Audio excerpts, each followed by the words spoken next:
Swinburne University of Technology. Okay, so when I worked at Swinburne Online, I was involved with the initial teacher education degrees. It was a new course, so it was an unknown entity in Australia, and we wanted to encourage our students to engage with the profession, engage with what was going on out there and what was happening, and we wanted them to be able to access resources and access other teachers. And we also were very conscious that because it was a new degree, it was unknown in Australia, and as students need to contact schools in order to arrange placements, getting ourselves known, getting the students known was a really, really important thing.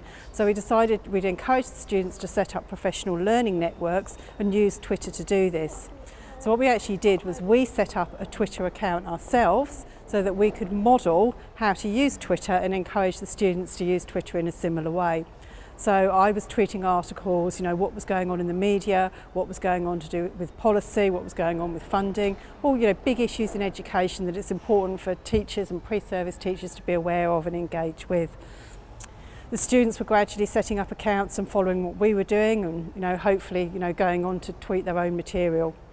It was very much in the early days, so that's a little bit of an unknown entity. But what did actually happen that we were quite surprised by was the fact that we got many organisations following us. So nationally across Australia and internationally, we had many educators following us, particularly in early childhood education.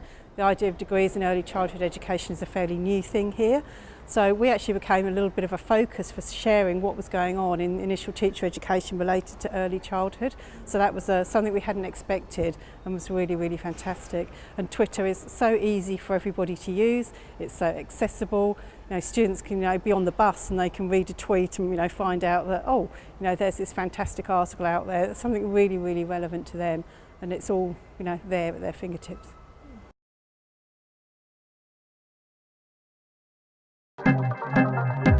This has been a Swinburne production.